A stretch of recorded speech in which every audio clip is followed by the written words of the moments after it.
It was sitting there, half hidden behind a tangle of weeds and rusted fences, like some forgotten giant from another time. The sun had faded its once proud silver skin to a dull, tired gray. A 1948 GM Silversides Bus Back. You don't just stumble upon one of these. It's the kind of machine you hear about in whispered conversations at car shows. The kind of vehicle that once ruled the highways with style and power. The air smelled faintly of dust and old oil. The closer I got, the more I saw. Cracked windows, tires that had sunk halfway into the earth, and streaks of rust like battle scars. But even in this shape, it had a presence. It was like it knew it was special, even if time had beaten it down. My hand brushed against the side. The metal was cold, unwelcoming, but there was something else too, the weight of decades of stories. This bus had carried soldiers, families, dreamers, maybe even rock bands in its heyday. Its massive rounded front, with that split windshield and chrome accents, seemed to glare back at me as if daring me to try. The old man who owned the yard shuffled up,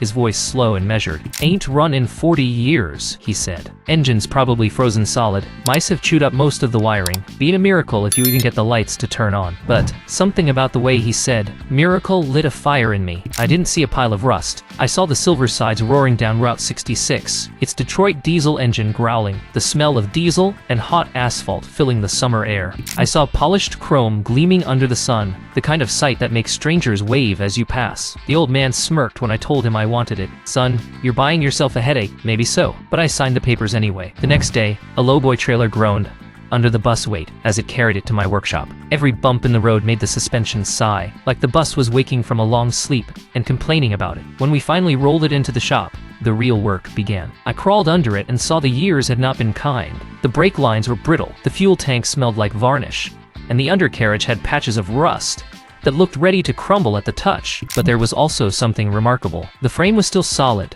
the body line still beautiful in that Art Deco way only the late 40s could pull off. The badge on the front still read, General Motors Coach, the letters worn but proud. That night, I couldn't sleep. I kept imagining the moment the engine would turn over for the first time, the sound echoing through the shop like a heart restarting. It wouldn't happen overnight. It would take weeks, maybe months. But the thought of bringing something so rare, so iconic, back from the brink, that was the kind of challenge that makes your blood run hot. By the third day, I had the first real goal set in my mind. Get that Detroit diesel to spin again. Even if it coughed and sputtered, even if it blew smoke thick enough to choke the room, it had to run. And somewhere in the back of my head, a voice kept whispering, "If you can bring this bus back, you're not just fixing a machine, you're resurrecting a legend." The first time I opened the engine compartment, it felt like opening a vault that had been sealed since the Truman administration. The hinges groaned, dust puffed into the air, and there it was, the legendary Detroit diesel 671,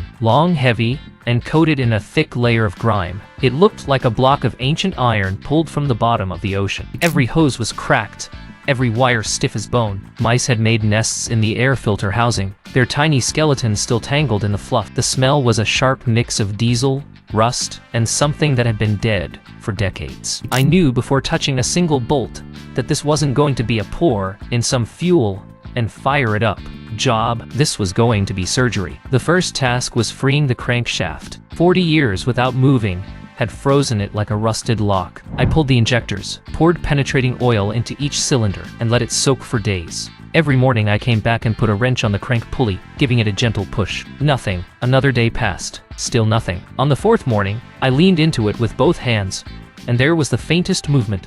Just an inch, but enough to set my pulse racing. That inch was proof that the giant's heart wasn't gone, just trapped. While the oil continued working, I stripped down the fuel system. The old tank was a lost cause, a swamp of varnished fuel and rust flakes. I rigged up a temporary clean tank, ran fresh lines, and replaced the filters. The fuel pump, to my surprise, still turned freely. That was a gift I didn't expect. The electrical system was another beast entirely. The wiring had the color and flexibility of burnt spaghetti. I didn't bother testing anything. Instead, I ran a simple temporary harness. Starter, glow plugs, fuel solenoid, just enough to make it breathe again. By now, the anticipation was eating at me. I imagined the sound, that deep, throaty two-stroke diesel rumble, and how the shop walls would shake. But I also imagined the worst, the starter screaming in vain, the engine refusing to catch, or worse, breaking something irreplaceable. When the day finally came to turn it over, I hooked up a fresh battery, double-checked the oil level, and said a quick silent prayer. My hand shook a little as I hit the starter. The sound was slow at first, a lazy churn, like it was stretching after a long nap. Then,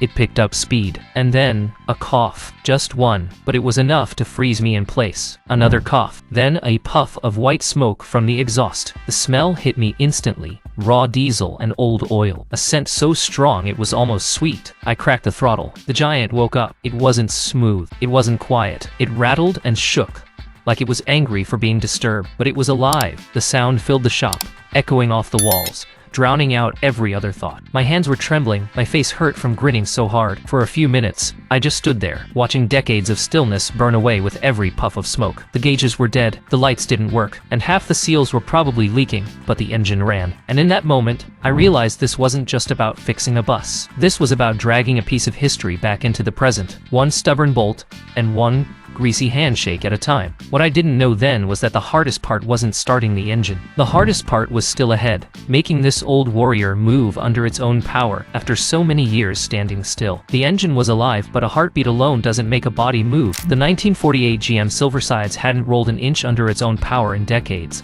and every system between that roaring Detroit diesel and the wheels needed to be rebuilt. The first fight was the brakes. Every line was brittle, every wheel cylinder seized. The moment I cracked the bleeder valve on the first drum, what came out looked more like swamp water than brake fluid. Piece by piece, I replaced lines, rebuilt cylinders, and hunted down rare parts from dusty shelves in shops that looked like time capsules. Some parts were so scarce I had to make them from scratch, shaping steel with the same care as a jeweler setting a diamond. The transmission was next. When I pulled the dipstick, the fluid was thick and black, with a metallic shimmer that made my stomach sink. I flushed it, adjusted linkages, and held my breath as I tested the gear engagement. To my relief, it clicked into drive with a solid, confident clunk. With fuel, brakes, and gears ready, I turned to the tires. The ones on it were so old, they had cracks deep enough to swallow a fingertip. I found a set of heavy-duty replacements, and as the shop's lift lowered the bus back onto its new feet,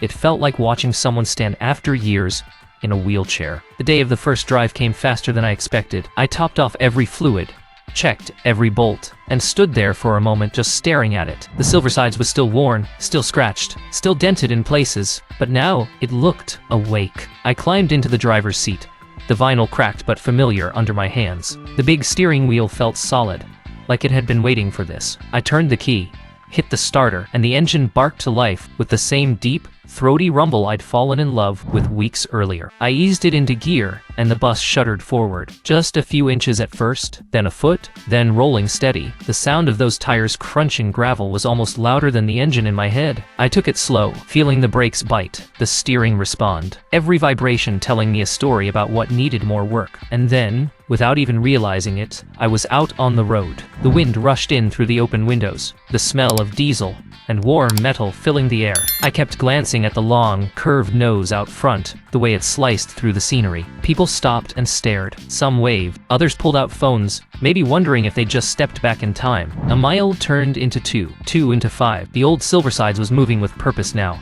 Each gear changed smoother than the last. It didn't feel like I was driving it. It felt like it was carrying me, like it remembered the way. When I finally pulled back into the shop yard, I sat there for a moment, engine idling, heart pounding. I thought about the first day I saw it, half buried in weeds, and how impossible this moment had seemed. Now it was here, alive, moving, and ready for more miles. I shut it down, and the silence that followed felt heavy, but not empty. It was the silence of something waiting, knowing there's more to come. Because this isn't the end. This bus still has a long road ahead, and so do I. And the next time you see it, it won't just be running. It'll be shining.